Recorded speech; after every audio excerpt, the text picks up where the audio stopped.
Bonjour à tous. Donc là, on est déjà 125, presque 130 participants.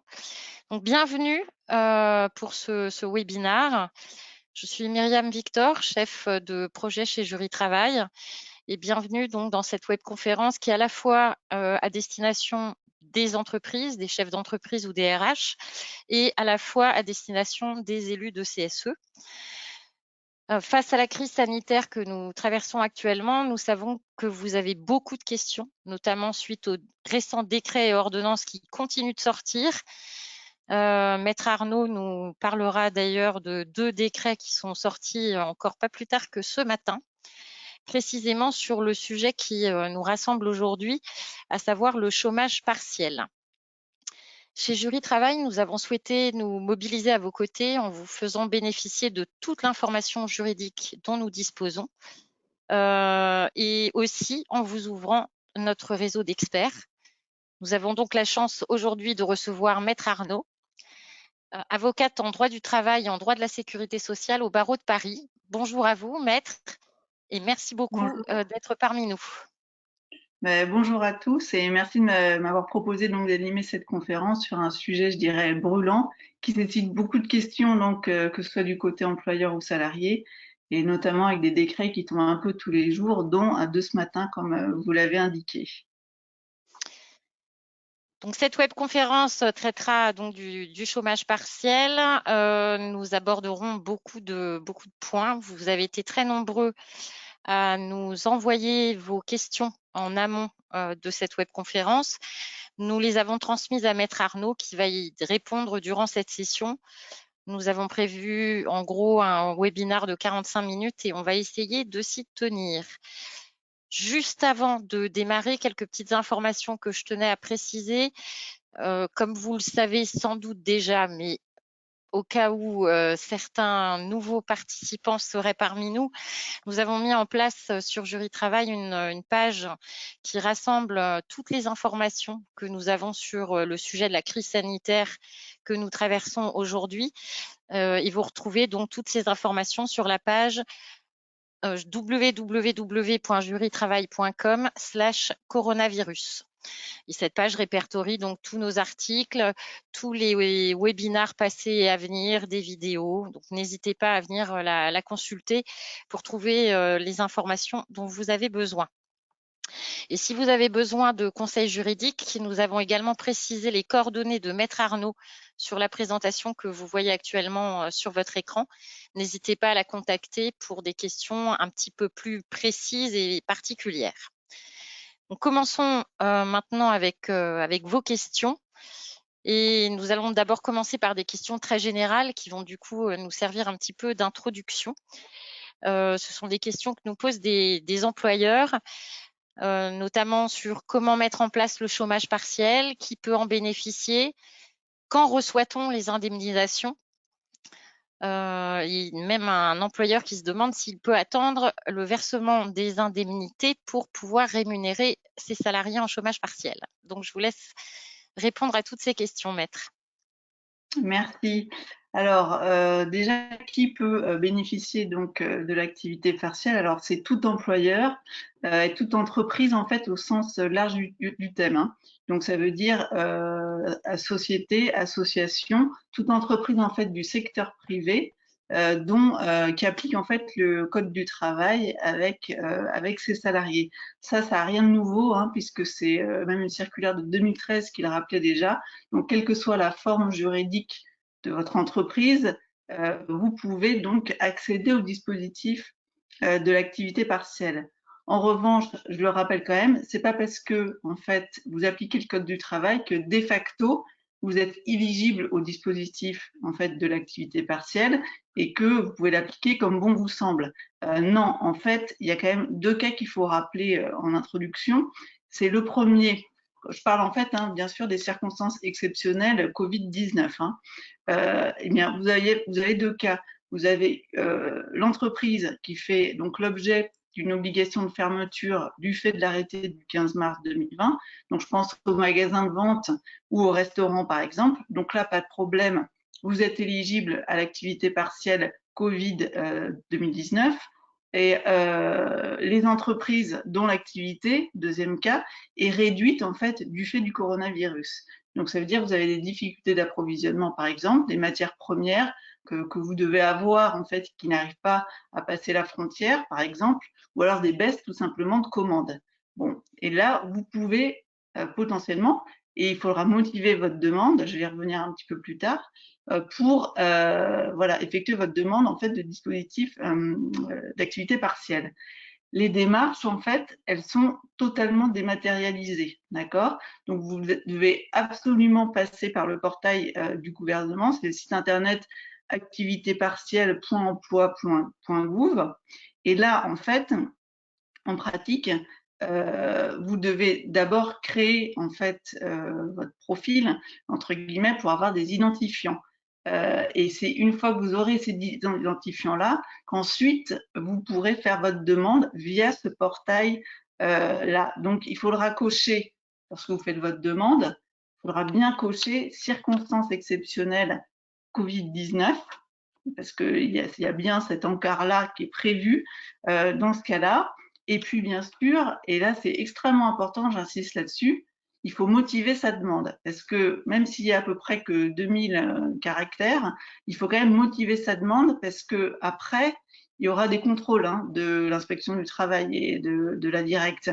Donc, il faut dire pourquoi moi, en fait, j'ai besoin de ce dispositif d'activité partielle. Donc, pourquoi j'ai une activité voilà, pourquoi chez moi ça se manifeste en fait par voilà, une baisse d'activité, des difficultés d'approvisionnement, etc. Donc tout ça, il faut le dire, il faut le préciser.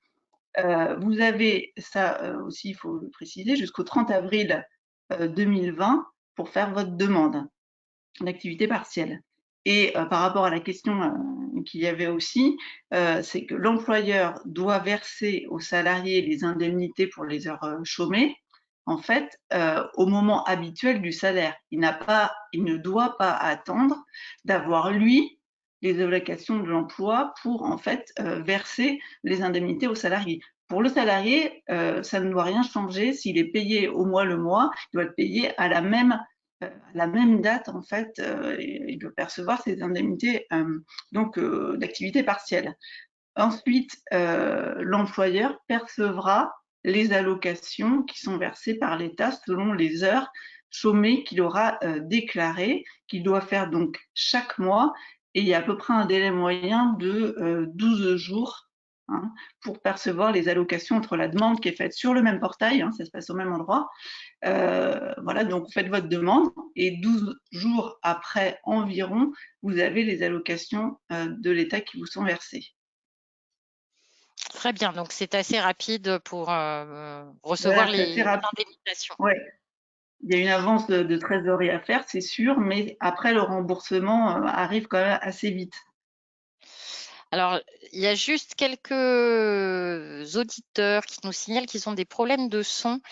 Est-ce que via le chat, certains autres utilisateurs pourraient nous dire s'ils nous entendent correctement?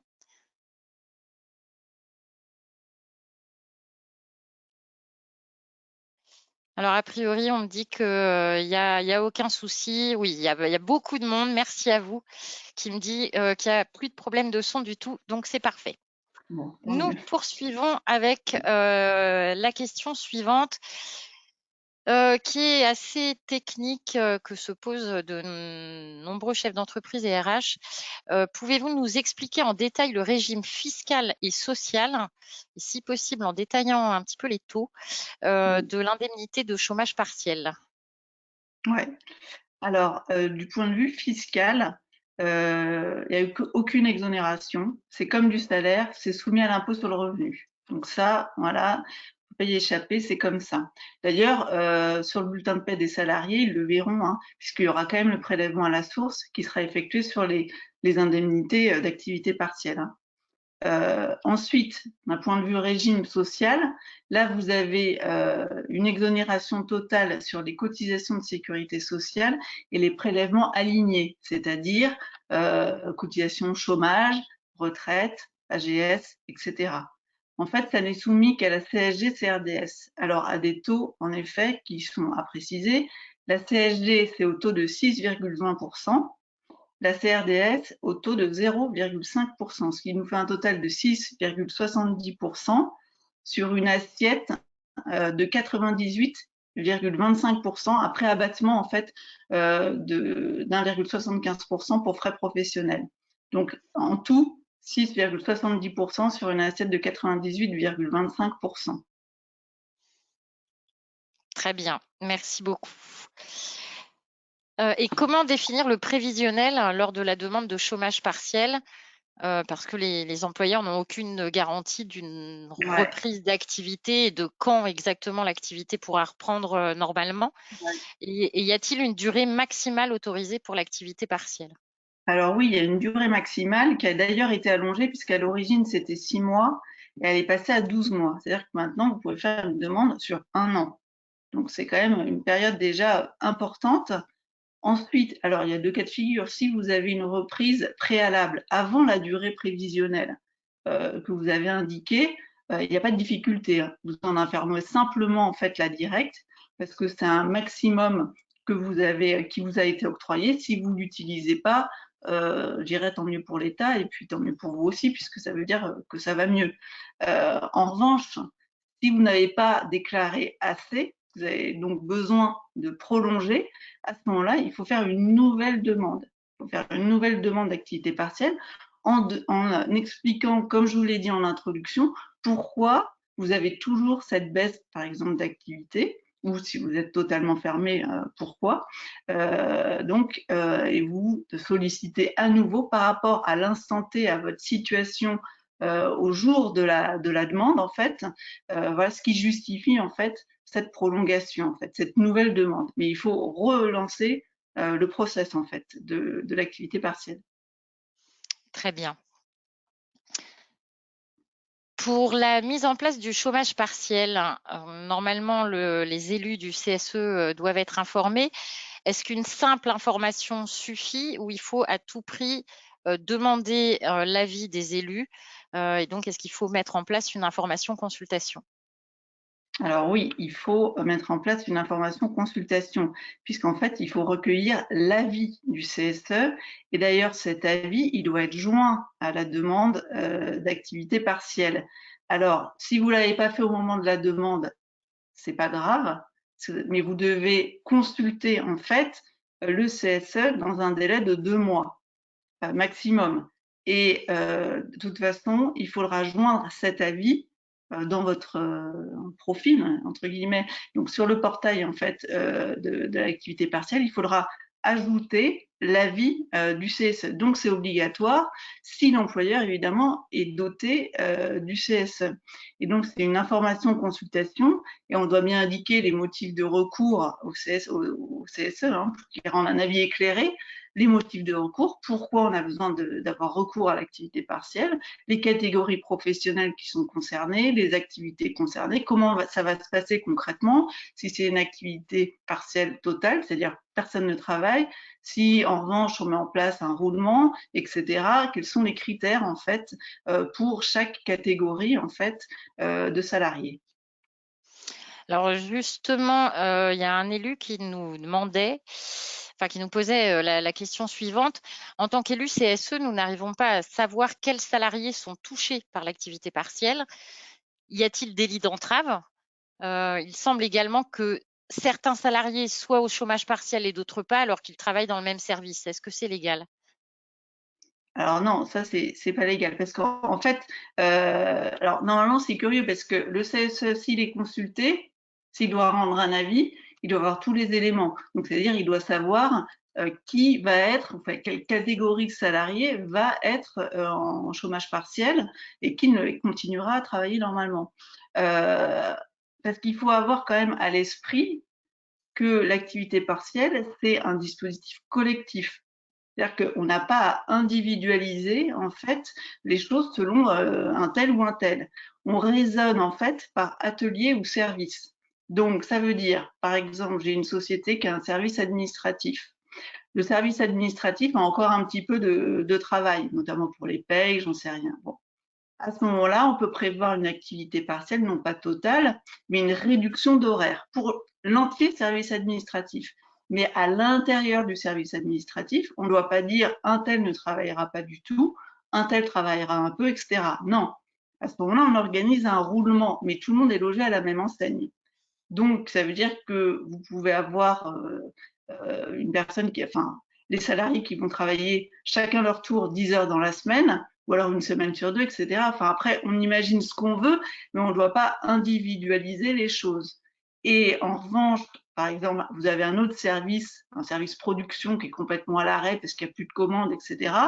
Là, pour le coup, on met tout le monde en activité partielle totale. C'est-à-dire qu'en gros, personne ne travaille. Donc, il faut raisonner, c'est important, par service et par atelier et non pas par individu. Parce que là, si vous voulez, l'incidence, elle est importante parce que eh bien, la paye n'est pas la même selon si on travaille ou pas, si on a une activité partielle ou pas, etc. L'indemnité n'est pas la même. Donc, il doit y avoir une égalité de traitement entre les salariés. C'est très clair, donc pas de clientélisme au niveau Non. du chômage partiel. Une autre question qui s'est posée, parce que la directe, il lui arrive de rendre des avis négatifs. Et là, c'est le cas dans cette entreprise. Et l'employeur se demande si, à l'issue de cet avis négatif et dans le cadre d'un nouveau dépôt de demande d'activité partielle, est-ce qu'il doit à nouveau consulter les élus du CSE? Alors, déjà, si vous avez un refus, parce que aujourd'hui, quand même, le délai est très court, hein. C'est-à-dire qu'au bout de 48 heures, vous savez ou pas si vous avez, si c'est autorisé ou refusé. Bon, il y a beaucoup d'autorisations aujourd'hui, mais il y aura des contrôles ensuite, hein. Et si vous avez un refus express, généralement, c'est parce que vous n'avez pas bien motivé votre demande à l'origine.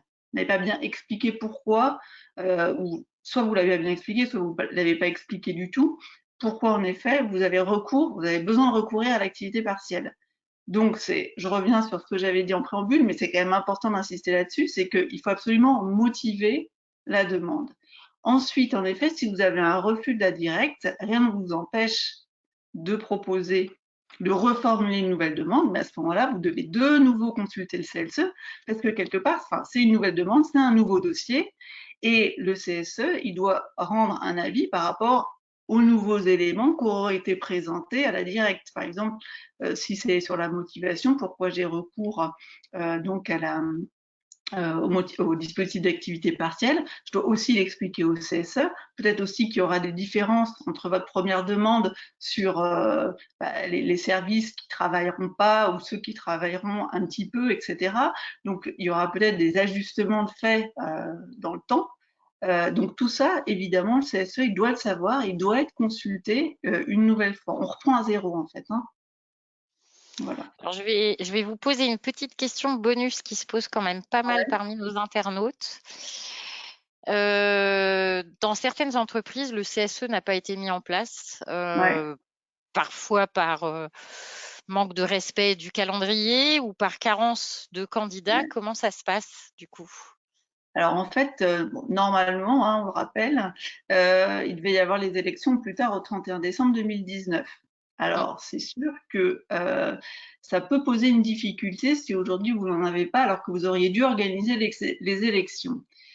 Il n'empêche que ça, ça ressort du questionnaire questions-réponses en fait du ministère du Travail, qui est mis à jour assez régulièrement sur le site du ministère du Travail, dernièrement le 10 avril, et qui indique que à ce moment-là, il faut que l'employeur s'engage lorsqu'il fait la demande en fait d'activité partielle.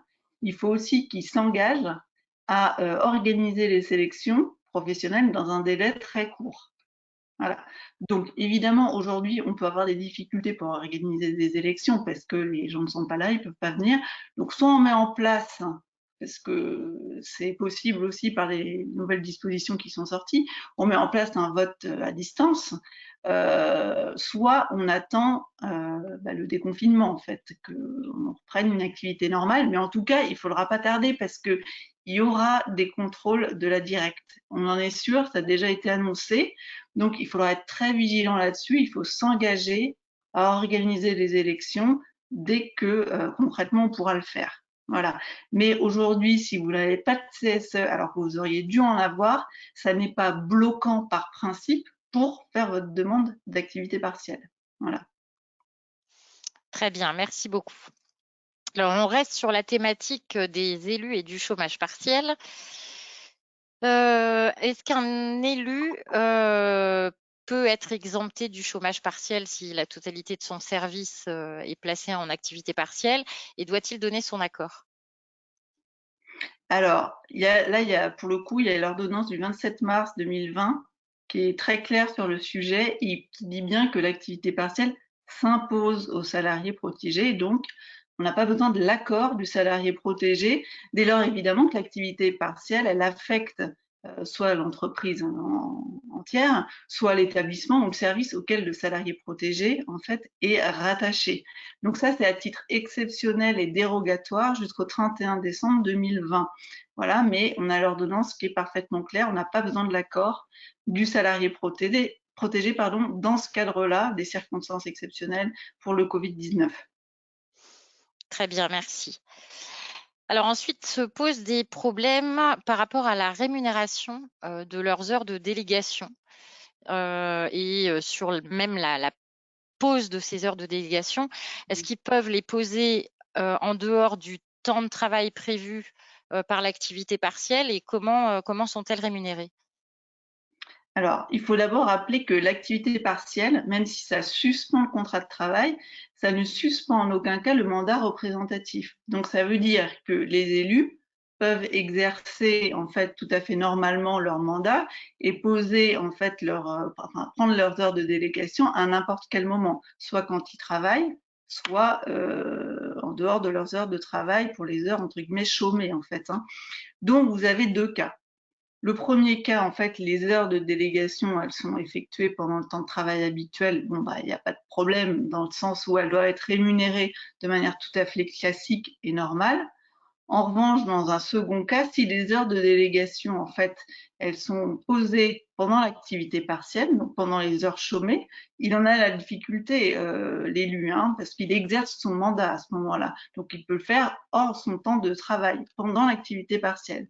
Mais à ce moment-là, les allocations doivent être payées sur la base de l'allocation de l'indemnité d'activité partielle et non sur le salaire habituel. Alors, il n'y a rien ici, je dirais, de discriminatoire, puisqu'en fait, c'est le fait d'être en activité partielle qui cause en fait la perte de rémunération. Ça n'est pas du tout lié à l'exercice du mandat. Alors, juste, je précise quand même que ça, c'est la solution qui ressort en doctrine et du bon sens, je dirais, des textes, mais il n'y a quand même pas de jurisprudence précise sur ce point-là. Mais je raisonne aussi par rapport, je fais une analogie, même si on en parlera plus tard, mais des salariés qui sont en arrêt maladie et qui ont un maintien de salaire de l'employeur. Ils ne peuvent pas, du fait du maintien de salaire de l'employeur, avoir plus que la somme à laquelle ils auraient eu droit s'ils avaient été en activité partielle. C'est un petit peu la même chose là pour l'élu qui est en activité partielle, mais qui fait des heures de délégation. À ce moment-là, on le rémunère au maximum, au plafond qu'il aurait en fait obtenu s'il n'avait pas exercé ses heures de délégation et qui était simplement en chômage partiel. Très bien, merci, c'est très clair. Donc on va justement passer à la partie temps de travail et rémunération, parce qu'il y a beaucoup de questions qui se posent là-dessus, notamment sur comment est calculée l'indemnisation d'activité partielle pour un salarié qui aurait signé un contrat de travail qui prévoit un temps de travail à 180 heures mensuelles. Est-ce qu'on le calcule sur la base des 180 heures mentionnées dans son contrat de travail, ou sur la base du temps légal qui est de 151 heures 67 pour être précise? Alors, le nombre, en fait, ça c'est prévu par le Code du travail depuis longtemps, ça n'est pas une nouveauté. Mais en fait, le nombre d'heures indemnisables, il est plafonné en fait à 35 heures. Donc, si vous avez une durée moindre que la durée légale du travail, 35 heures, évidemment, ce sera moins de 35 heures, mais le maximum est 35 heures. Donc, 151 heures, 67 sur le mois. En revanche, les heures supplémentaires doivent normalement être prise en compte dans le calcul du taux horaire de référence. Car en fait, la rémunération à retenir pour le calcul de l'indemnité d'activité partielle, en fait, c'est l'indemnité qui sert à calculer en fait l'indemnité de congé payé suivant la règle du maintien de salaire, qui est ramenée à un taux horaire. Donc, si je résume, parce que comme ça peut paraître très compliqué, on prend le salaire en fait mensuel qu'on divise par 180 heures à ce moment-là, qui nous donne un taux horaire et qu'on multiplie en fait par 151,67 h si évidemment le salarié est en activité partielle totale. Donc en fait le taux horaire, il prend en compte les heures supplémentaires. En revanche, vous serez indemnisé que sur la base des 151,67 h. Mais il y a un petit bémol à cela, parce que ça, c'est les textes. Hein. Donc, les textes, ils n'ont pas changé, ils sont comme ça. En revanche, et on a été plusieurs confrères à avoir été assez étonnés par cette démarche-là, mais dans le fameux questionnaire questions-réponses du ministère du Travail, en page 23, il est apparu le 10 avril dernier qu'en fait, le ministère du Travail excluait les heures supplémentaires du calcul du taux horaire. Donc, en fait, on ramenait tout à 151,67 h. Mais ce document-là, il n'a aucune valeur juridique. Hein. Enfin, je ne veux pas, pas faire insulte au ministère du Travail que de le dire, mais il n'a aucune valeur juridique. Donc, moi, le conseil que je donne, c'est quand même d'appliquer les textes, de continuer à appliquer les textes, hein, tout bêtement. Parce que pour le coup, on a une salve de décrets, d'ordonnances, etc. Mais ils n'ont aucunement changé la méthode de calcul. Donc ça, depuis 2013, hein, on applique la méthode en fait de l'indemnité de congé payé. Là, tout d'un coup, c'est pas, à mon avis, hein, et ça se sera source de contentieux parce que je pense qu'il y a plusieurs employeurs qui vont appliquer en fait le questionnaire, les questions-réponses du ministère du Travail, mais devant un juge. Encore une fois, ça n'a aucune valeur juridique. Hein. Donc moi, vraiment, j'appliquerai les textes et je continuerai à prendre en compte en fait eh bien les 180 heures, enfin les heures supplémentaires, ce qu'on appelle structurelles, qui sont effectuées chaque mois en fait, dans le calcul du taux horaire. Et j'ajoute quand même, parce que ça c'est quand même très important, c'est que quel que soit le point hein, d'ailleurs, hein, de manière générale, mais il faut quand même avoir un réflexe, c'est toujours aller voir la convention collective ou l'accord d'entreprise. Oui, Parce ça c'est que, évident. voilà, c'est évident, mais il faut quand même le rappeler parce qu'on peut Tout à fait. l'oublier pour l'activité partielle, mais il peut y avoir des dispositions sur le chômage partiel ou activité partielle, hein, ça dépend puisque maintenant ça s'appelle activité partielle, qui peut prévoir, la convention collective ou l'accord d'entreprise peut prévoir une indemnisation complémentaire. C'est-à-dire qu'elle peut prévoir, moi j'ai vu ça par exemple dans la convention collective des entreprises techniques au service de la création et de l'événement, donc pour ceux qui travaillent dans l'événementiel notamment, qui prévoit en fait un maintien de salaire à 100%, alors pas pour tous les salariés, mais pour certains salariés, notamment les forfaits jours. Donc eux, c'est 100% en fait. Donc s'il y a des heures supplémentaires, eh ben, on applique le 100%. Mais de toute façon, derrière, l'employeur, lui, n'aura que l'allocation calculée sur les 70% du brut. Voilà. Très bien. Et justement, vous introduisez la question suivante Oui. qui concernait justement les forfaits jours. Et je vais y ajouter les VRP multicartes. Comment ça se passe pour calculer leurs indemnités et est-ce qu'ils peuvent être intégrés à ce dispositif ou pas? Alors oui, alors que ce soit les forfaits jours ou les VRP multicartes, ils sont éligibles au dispositif de l'activité partielle.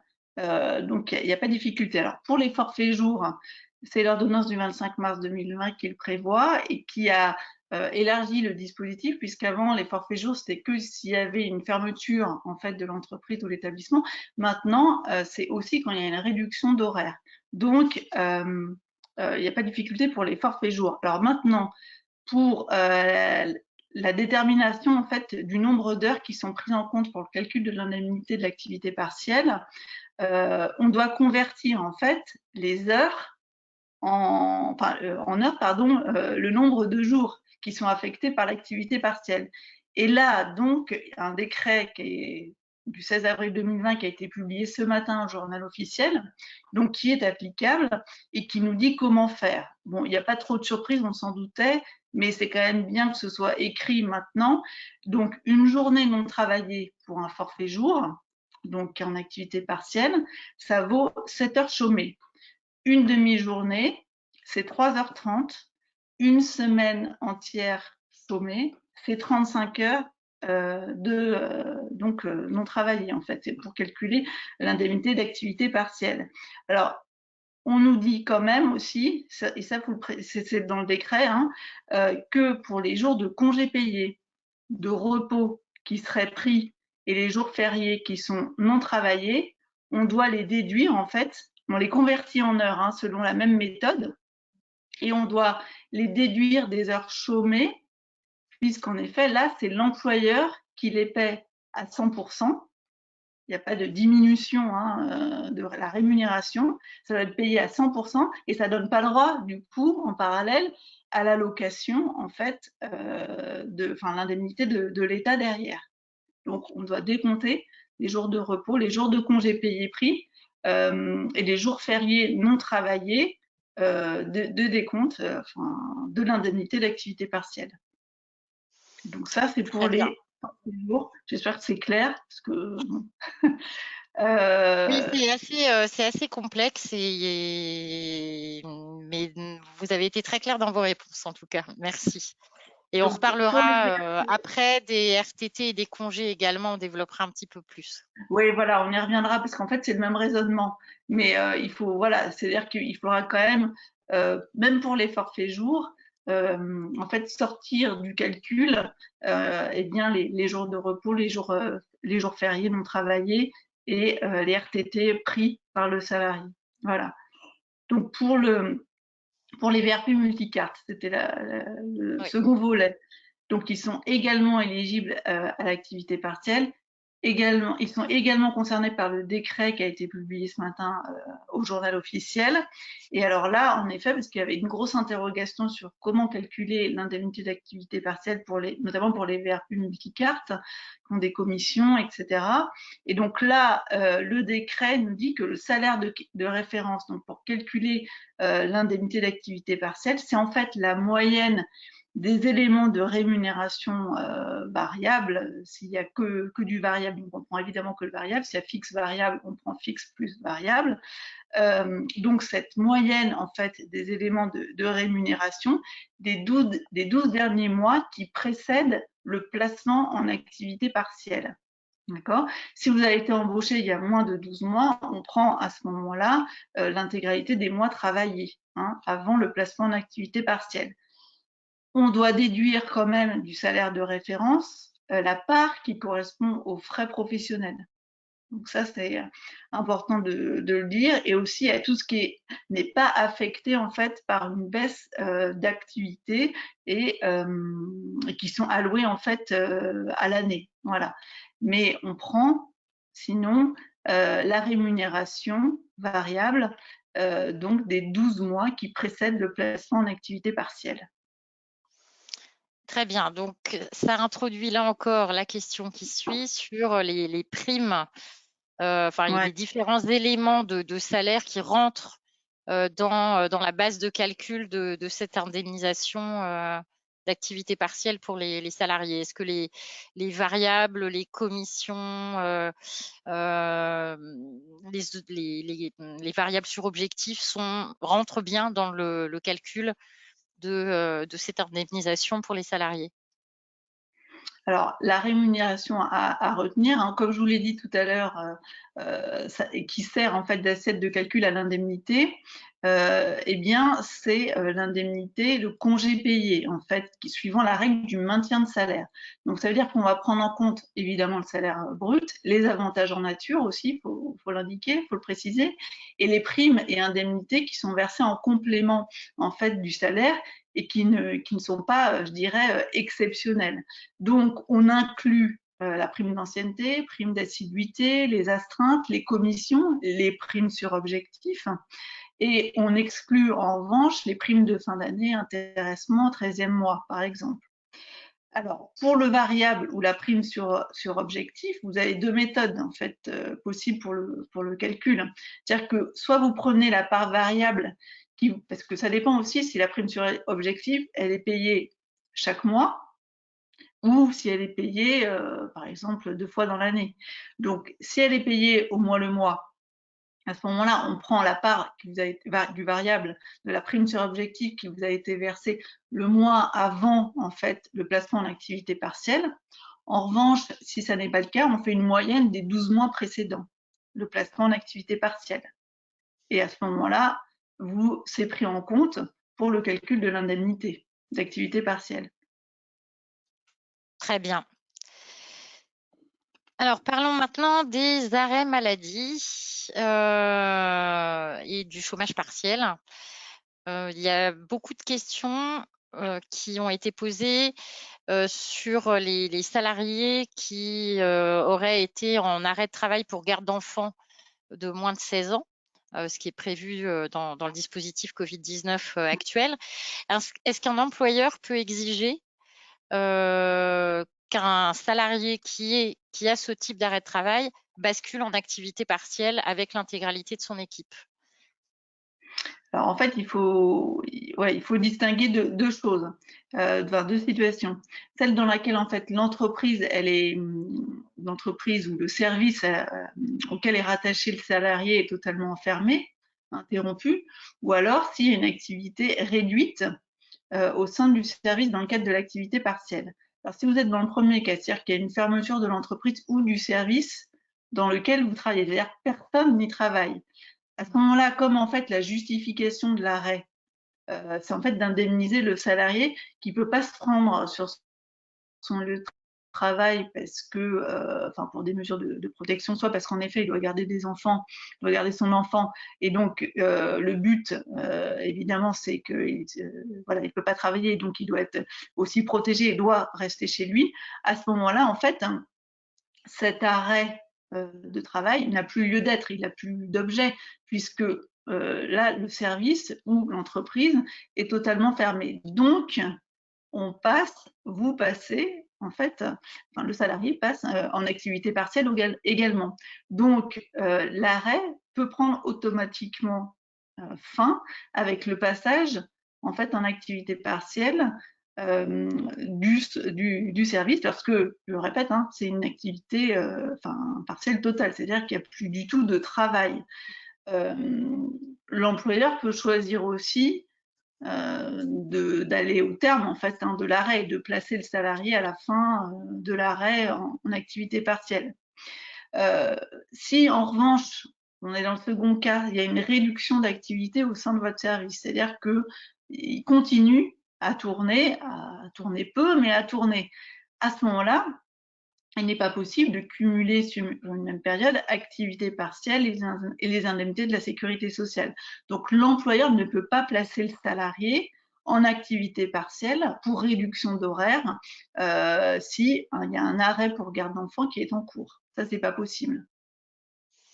Très bien, merci beaucoup. Et quand il s'agit d'un salarié qui est en arrêt maladie, c'est la même chose?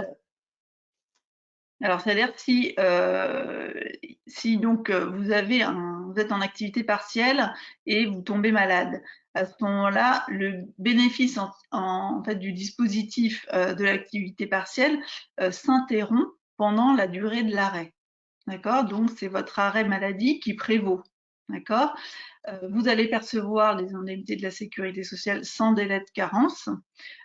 Et le complément employeur sans condition d'ancienneté et sans carence. Ça vient aussi d'un décret qui est tombé ce matin, hein, donc il n'y a plus de délai de carence non plus, en fait, pour le complément de l'employeur. En revanche, vous ne pouvez pas percevoir, comme je vous le disais tout à l'heure, une rémunération supérieure à celle que perçoivent vos collègues, en fait, alors qu'ils sont en activité partielle et qu'ils sont indemnisés à 70%. Donc, par exemple, si vous avez un maintien de salaire à 90%, eh bien, vous ne pourrez avoir dans les faits, puisque vous êtes en activité partielle, enfin le service est en activité partielle également, vous aurez un maintien de salaire qu'à hauteur de 70%. Voilà, ça ressort de la jurisprudence hein, là-dessus. D'accord, très bien. Merci beaucoup.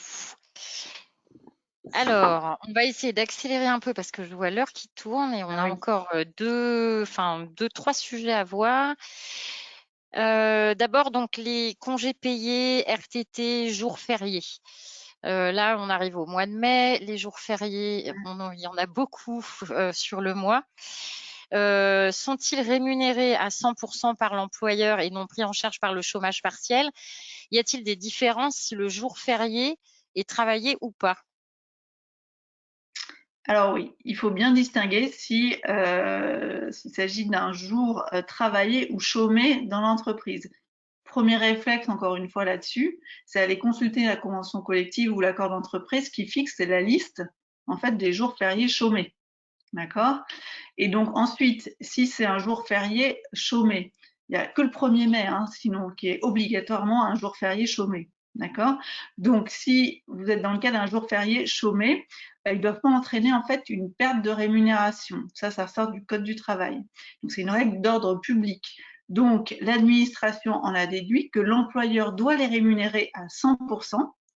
Donc, ils ne peuvent pas être indemnisés dans le cadre de l'activité partielle. Donc, c'est-à-dire que même si vous êtes en période d'activité partielle, mais qu'il y a un jour férié, comme les prochains jours qui arrivent, qui tombe à ce moment-là, et ben ce jour férié-là, il ne pourra pas faire l'objet non seulement d'une indemnité d'activité partielle, donc le salarié il sera rémunéré à 100% pour ce jour-là, si encore une fois c'est un jour férié chômé, et de l'autre côté, l'employeur ne pourra pas demander l'allocation d'activité partielle. Hein. Donc c'est 100% pour le salarié à la charge de l'employeur. En revanche, si c'est un jour férié qui n'est pas chômé, donc c'est-à-dire qui est travaillé, à ce moment-là, s'il est habituellement travaillé en effet dans l'entreprise et que vous êtes en activité partielle, à ce moment-là, il n'y a pas de rémunération au taux habituel, c'est l'activité partielle qui prend le pas. Et voilà, donc vous percevez à ce moment-là les 70% et l'employeur a l'allocation de l'autre côté en retour. La fiche de paye du mois de mai va être encore simple à établir pour Ouais, les très sympa. employeurs et très simple à comprendre pour les salariés également. Y a-t-il acquisition de congés payés et de RTT en cas de chômage partiel? Là aussi, c'est une question qui Ouais. revient très régulièrement. Alors, congé payé, il n'y a pas de problème. C'est-à-dire que même si vous êtes en activité partielle et que vous ne travaillez pas du tout, hein, vous n'êtes même pas en réduction d'horaire, même si vous ne travaillez pas du tout, il n'y a pas de difficulté, vous continuez à acquérir des congés payés. Donc ça, en revanche, pour les RTC, si vous n'effectuez aucune heure au-delà des 35 heures, ça ne donne pas droit au RTT. D'accord? Donc, on peut imaginer, par exemple, un salarié qui travaille à 169 heures, donc 39 heures par semaine, une semaine sur deux, par réduction d'horaire en activité partielle.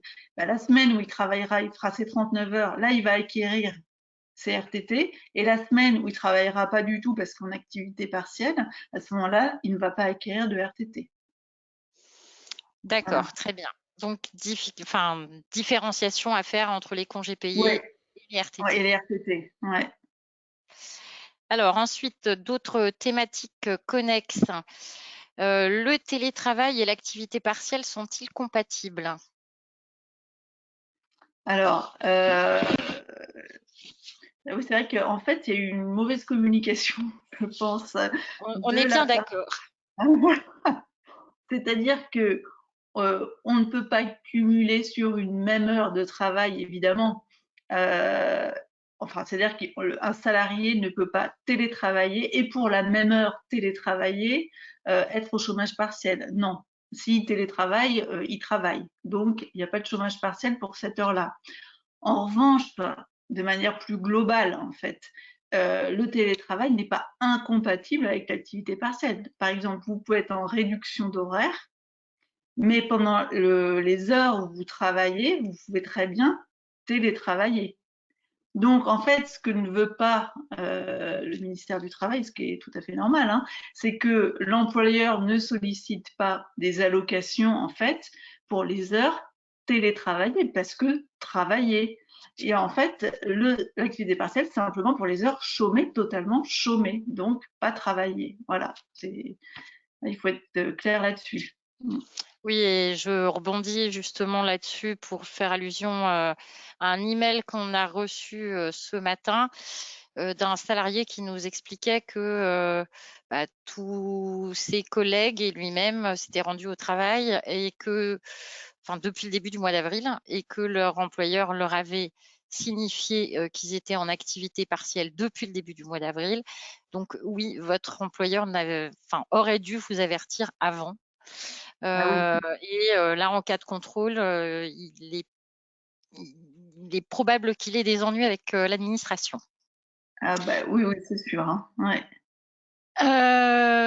Autre sujet, donc les tickets restaurants. On a beaucoup de sujets là-dessus par rapport aux tickets restaurants et l'activité partielle et aussi le télétravail. Il y a une vieille habitude qui consiste à dire que lorsqu'on travaille de chez soi, on n'a pas forcément accès au titre de ticket restaurant. Est-ce que c'est vraiment le cas?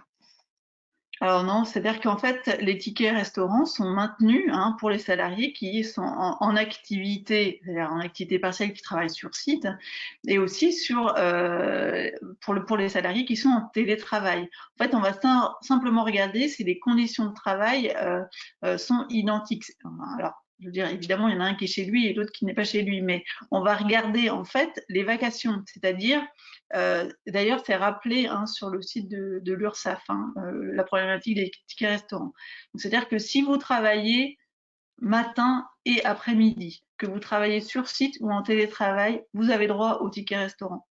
Si en revanche, vous travaillez uniquement le matin ou uniquement l'après-midi, que vous soyez sur site ou en télétravail, là, pour le coup, vous n'avez plus le droit au ticket restaurant.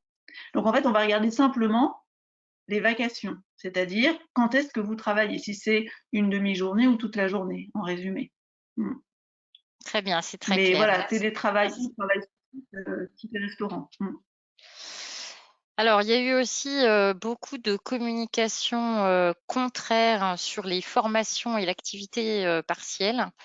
Et là, une question bien précise d'un employeur qui se demande s'il peut mettre un salarié en formation via le FNE formation et percevoir les indemnisations relatives à son chômage partiel. Alors oui. Oui, alors c'est une ordonnance, hein, du 27 mars 2020 qui prévoit bien qu'on peut mettre donc un salarié en formation dans le cadre du FNE formation. Alors, je rappelle quand même qu'il faut l'accord écrit du salarié, hein, pour que ça se fasse.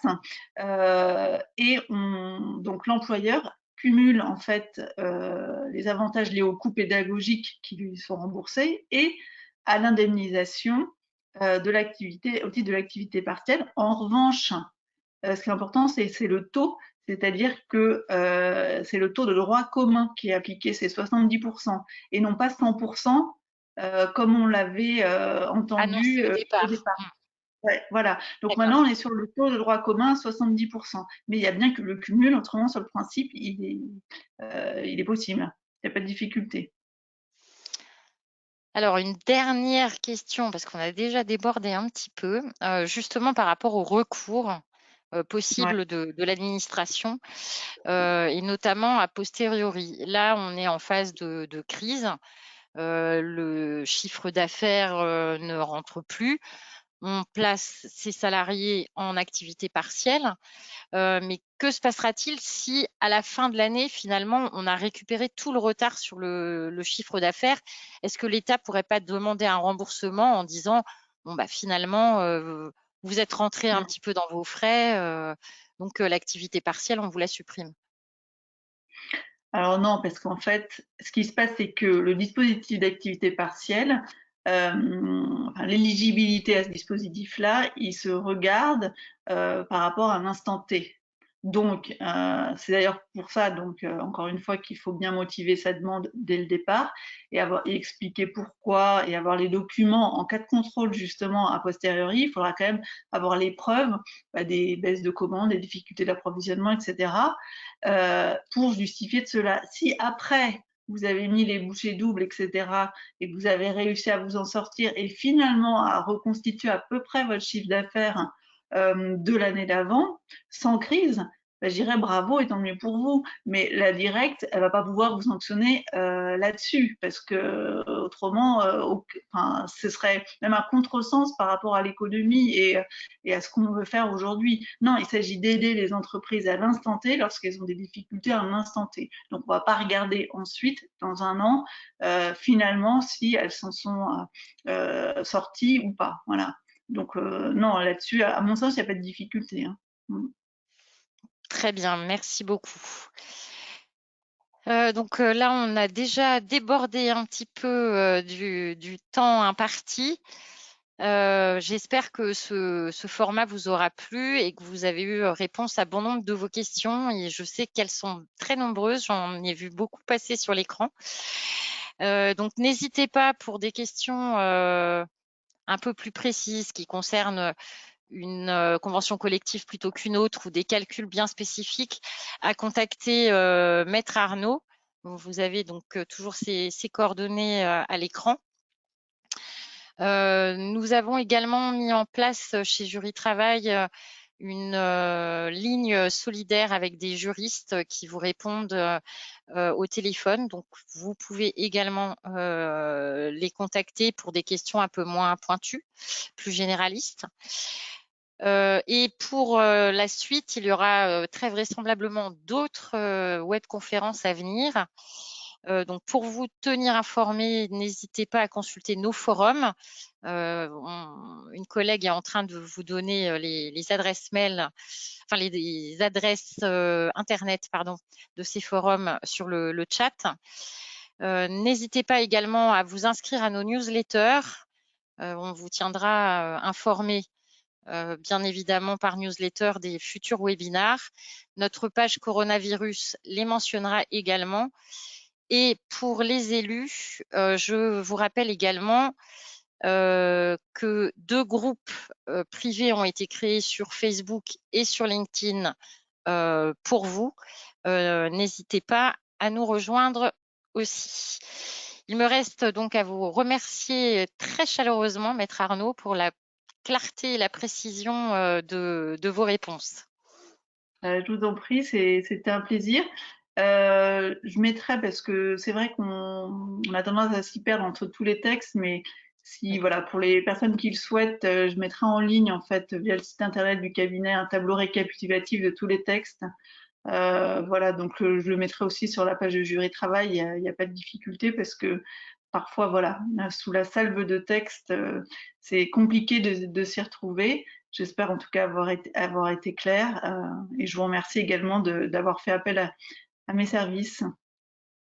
Mais c'était un plaisir d'animer cette webconférence avec vous, Maître. Et à très bientôt. À très bientôt. Bonne journée à tous. Au revoir. Et au revoir.